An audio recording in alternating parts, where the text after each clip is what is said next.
Hey everybody, what is going on? I am Maximus Rex and this is Big Baby Reviews. Today is Joe Quesada Day, so we're taking a look at Ash issue number 1, cover dated November 1994. Ash being Joe Quesada's first published creator-owned character, published through his own imprint, started with his inking buddy Jimmy Palmiotti, called Event Comics.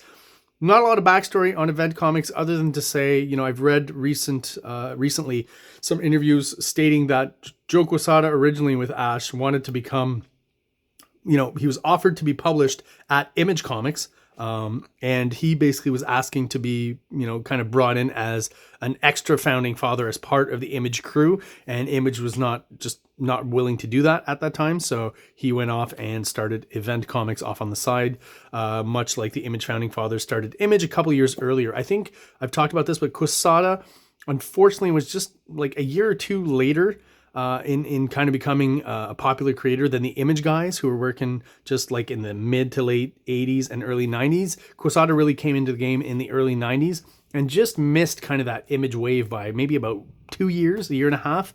I really feel like if he had started just a little bit earlier and done a bit of work for Marvel and DC in and around the time that Todd McFarlane was doing Spider-Man and Rob Liefeld was doing New Mutants and X-Force, his star probably would have shown a lot brighter, and there's a good chance that he would have been part of that first round of Image founding fathers. Alas, that is not the case, and that's why we're looking at Ash by Event Comics and not by Image Comics. Pretty cool cover. I think it's a wraparound. Now, you know, whether or not an image like this, do I think it needs a wraparound cover?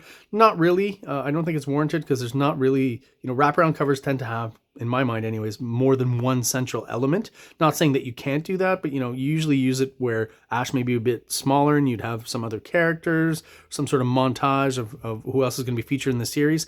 So really just kind of a pinup or a poster here for the cover of issue number 1. Pretty cool though. I mean, Joe Quesada's art has always been very dynamic. His style of hatching, while probably originally influenced a little bit by the Image guys, is really his own, and he takes it in a different direction and does something cool where, you know, he doesn't, to me, in any way look like a clone of Todd McFarlane or Rob Liefeld. We know there were a lot of those guys back in the day. So very distinct art style, just all on his own, that works really well. And we're going to be introducing this first issue to his creator-owned character, Ash. Let's have a look inside. So right off the bat, pretty startling image of a character here. We find out later, basically burning on fire here, as you can probably see from the skin and the meltiness of it all. Burn, Baby Burn is the title of the story. Don't know how well this works here. It's kind of hard to read, to be honest, so not as clear as maybe it should have been on this first page. Joe Quesada, pencils and story. Jimmy Palmiotti, inks and story. Colors, Ruben Rude with Digital Chameleon. Letters, Chris Eliopoulos. And that's pretty much all we need to talk about here. So there's a bit of a dedication here. I'll read it out to you. Ash is dedicated to firefighters everywhere who put their lives on the line for us every day. We rely on them to protect our families and our property, yet they are too often taken for granted, unrecognized, and unappreciated. These real-life heroes have no superpowers to protect them, and the creators of Ash salute their dedication, skill, and courage. And of course, how best to honor, you know, the real superheroes, the firefighters, than by having a firefighter character, right? He's talked about in interviews at this time in Wizard Magazine that he's never really seen firefighter superhero, so that's kind of where some of the inspiration came for Ash. So right off the bat, starting off, you know, in the middle of a firefight here, some buildings on fire, they're trying to save some people. You know, you've got a mysterious character here called the Actor, who obviously is going to kind of become the antagonist or the villain, I guess, of the piece later on. Always liked his design. There's something kind of, I don't know what it is. It's almost like Joker and Shakespeare mixed in with a mime or something. That's kind of where the inspiration comes from for there. You know, a bit of the Crow maybe. And we only really see his face here, so I don't want to speak to his design until he's been fully introduced and we've seen the whole costume. But I already kind of like what I see here and find it interesting. We get a full glimpse real quick of the actual Ash character when he's in superhero form. And, you know, while trying to save lives, what happens to our main character, Ash, and when we're first introduced to him, that was him on the first page. Now we see that he's been completely burned here. And obviously they're going to need to rush him to the hospital. Some really good textures on the burnt skin here. And still a very lively, dynamic style from Quesada. I've talked about how in modern times he uses too much photo reference and things feel flat, not very dynamic. But here, really playing to all his strengths and dynamics in the layouts. Using, this is a Quesada staple as well, all these elements in the foreground, bits of smoke, to create layering within the image. Maybe there's a little bit too much of it here. I don't know. Maybe he's kind of gone overboard, but not obscuring any of the important art in the middle ground and foreground, so that we, the storytelling is clear and we understand what's going on. So Ash being brought to the hospital here, always a good idea when you want your vehicles to look like they're going fast, to have them, not actually touch the road. Just it's a cartooning thing that makes things seem a lot faster. I like these kind of random reflections of light for the ambulance all over the place. That works pretty well too. And down here, not the best ambulance drawing. I think this was done pretty quick. The width between the wheels is kind of extreme here. Seems like the ambulance is almost as wide as it is long, but we get the typical, what I call the Joe Quesada worm's eye view of people running from the back, right? He's really good at foreshortening the legs and giving a dynamic angle. Not that this is his most dynamic here, but this to me is a very kind of typical Quesada shot that he uses a lot, with some, people running into a building, some architecture. I think I've seen this exact or almost same shot in Batman Sword of Azrael. The 90s thing of taking a real picture of the moon and throwing it in there and make it a little blurry never worked for me. Doesn't work really well here, to be honest. And so Ash is brought to the hospital. The doctor, as we see, has finally caught a glimpse of him, and we get this really close-up cartoony shot of his wide-eyed look, and his, he blurts out, "Oh my lord!" So we assume, obviously, that now he's reacting to seeing the burnt body, right? And as his friends are called in, surprise, we're introduced to Ash now, different than when he was first introduced and all burnt up. And of course, his friends, they just kind of can't believe, don't know exactly what's happening there.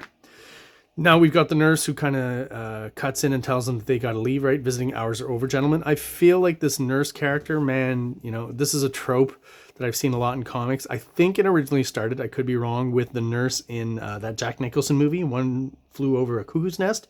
The bitch kind of nurse. And then Frank Miller had a mean nurse character in the Daredevil storyline he did in the late 70s, early 80s as well. Joe Quesada has obviously stated that he's a huge Frank Miller fan and Daredevil fan, so he read that stuff. So I feel like this is kind of an homage to her as well there. Don't know how prominent she'll be in the storyline. Don't think she will be, but just here she's got a little tinge of that bitchy nurse thing. For a 90s comic, let's talk about the colors. I think Ruben Rude's colorist, right? He's doing a really good job of pulling back and not going as crazy as a lot of the computer coloring that was happening in the 90s at that point. And almost flat covers. There's a bit of modulation in the colors and stuff, but just keeping it fairly simple and comic booky. And I think that works really well. Every once in a while, like here, we'll get a color hold, and that works as well. Just not going overboard with the reflections and the modulated colors and stuff. So I think this works well. Always interesting layouts with Joe Quesada. He's doing the image kind of style thing of overlapping, or 90s style thing, overlapping panels, right? His architecture is always on point, I mentioned a lot. And he's really good at that worm's eye view. He really uses it a lot, and to good effect as well. Because again, not the most interesting sequence here where Ash is, his mom's at home and she's left all this food and she's being a kind of naggy mom to him, right? So not a lot of adventure or action going on in these pages, but I think you can get them through them pretty quickly. And again, just typical of 90s comics, not too much dialogue, which I definitely appreciate, as opposed to a lot of 80s comics like what I reviewed yesterday with Keith Giffen and the Great Darkness Saga and Legion of Superheroes. Way too much text to read. So Ash wakes up to the news of, they're talking about the actor, this character who, like I said, appeared early on as the antagonist, and the police kind of denying that he exists. And for some reason, Ash just starts to smoke up or catch fire, or, smoke starts emanating off of him.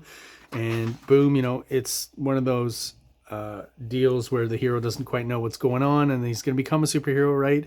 And of course, the line was, I saw it somewhere, born of fire or something like that. So, you know, he's a firefighter, and his power that will change him into the character of Ash, or the superhero of Ash, comes from fire, right? So QUESADA doing some really good design work using the fire here, and the smoky look for the borders of the panels, I think works really well. Bit of a McFarlane kind of influence, I think, and that's where that stuff comes from, where McFarlane would use phone cords and different elements like smoke and capes to create the panel borders. So very interesting there.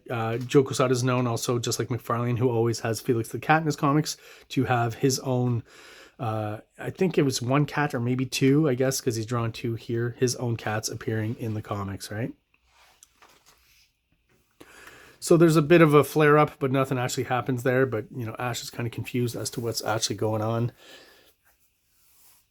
We get a pretty cool Barry Windsor Smith pinup here. Now, just like Rob Liefeld in past review, I talked about a Savage Dragon pinup where Fighting American appeared. So using that opportunity to publicize the next series he was working on, definitely feels like Barry Windsor Smith is kind of doing the same thing here. He's drawn Ash, but also incorporating two characters from the series that he was working on at that time. I forget the exact name of it. It escapes me. I know it was like a bigger format book, Storyteller maybe, or something like that. Didn't really catch on, but it's got some beautiful artwork, and definitely some good stuff from Barry Windsor Smith here. And it's always fun to see Barry Windsor Smith draw other characters that we're not used to seeing him draw, you know, other than the Marvel DC characters. His own, maybe not so interesting, but his interpretation of Ash here is pretty darn cool. And of course, we get a whole ad for Barry Windsor Smith here, talking, I assume, about his characters from Storyteller. Is that the name? Again, if I'm getting that wrong, please let me know in the comments. Brawn, Strange Hands, and the Freebooters are a trademark of Barry Windsor Smith. So his own creator-owned characters after Valiant. Didn't really catch on, though. Now we're introduced to a few lady characters here, kind of getting pissed off and angry about traffic on the Brooklyn Bridge. And I wasn't quite sure going through this page here why she was reacting so strongly here. She busts out of her car and says, "And I'm going home." You know, don't know exactly what happens here. She runs towards this flammable, this truck full of flammable fuel, and boom, there's an explosion on the Brooklyn Bridge, which again, I guess, kicks off that same fire and smoke coming out of Ash, that transformation bit that we saw earlier. And now, you know, he's actually needed, so the transformation is going to be complete. Nice little detail here with the Spawn logo on his shirt there. So I don't know, again, while he was working on these pages, if maybe, you know, Quesada thought that there was still a chance of him working at Image, or that was a way to call Todd McFarlane out, or just kind of a nice little wink to Todd McFarlane. Not quite sure, but it's kind of fun to see. And finally, we get to see the full transformation of Ash into Ash. Just saves the same name there. And again, kind of like the cover, we get a double page splash here. Not quite sure it's needed. I mean, other than that, throughout the book, I don't feel like he's cheating the reader in any way by doing gratuitous splash pages or anything like that. A lot of storytelling, a lot of panels, a lot of stuff going on, a lot of clear storytelling. So I guess he just wants to give us, you know, one money shot within the comic. And, you know, I guess the first full introduction visually of the character would make sense for a double page splash in this context. Not a bad drawing in any way, but just kind of gratuitous to me. Cool shot from over and above. Those are always hard to do. The legs get small and short, and you barely see this one. You just have a foot there, so getting those right is tough. So kudos on him for that. Picks up the keys to the motorcycle, so guess he's still keenly aware of what regular Ash is thinking and his memories and stuff. Kind of does a weird trick here where the license plate turns orange. I don't know if it catches on fire or something, but I guess to block off any kind of connecting him to Ash, or any form of his actual identity. And here we get a lot of Image style stuff with the broken up panel borders, right? The storytelling kind of leaking down, the storytelling direction pretty clear. Fun page, I think, very dynamic. Drawing motorcycles is always hard. He's doing a really good job pretty much in each panel, even when it's cropped out. Don't know if he's using photo reference for that, but, you know, again, motorcycle's fairly hard vehicle to draw, and he's doing a really good job here. And boom, last splash page is basically Ash being introduced to that lady from before, but all of a sudden she's some kind of weird demon alien thing. So I guess all will be revealed next issue. Not quite sure what this is all about. And we'll have to find out with issue 2 when I do the review next time. So we get a bit of a hint of what's going to be in store for issue number 2. And that's about it for this issue of Ash number 1. Again, the connection with Todd McFarlane, there's an ad in the book, so I don't know if that's a favor to Todd or what's going on there, or maybe, like I said, an olive branch thrown out where, you know, Quesada was maybe still thinking of being part of Image, and that didn't quite pan out. But so this would be in and around the time that Chapel and Spawn are facing off in the Spawn title, I assume anyways, because that's the image they're using for the ad. And that's going to do it for today's review of Ash number 1, guys. If you are still watching and you are subscribed, thank you so much. I really do appreciate your support. If you're watching but you're not subscribed, please do so below. It only takes a quick second for you, and it really helps the channel out, helps us grow, and helps get us out there to other people who are into comic books just like we are. So everyone, again, out there who's watching, thank you so much, and have an awesome day. Like! Subscribe! Like! Subscribe!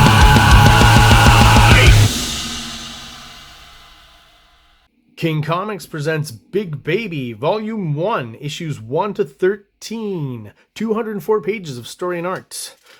King Comics also presents Star Crasher one-shot, 32 pages, cosmic sci-fi surrealist adventure. You can find these fine comics at KINGCOMICS.CA, at MaximusRex13 on Instagram, or on Facebook, MaxRex or Big Baby.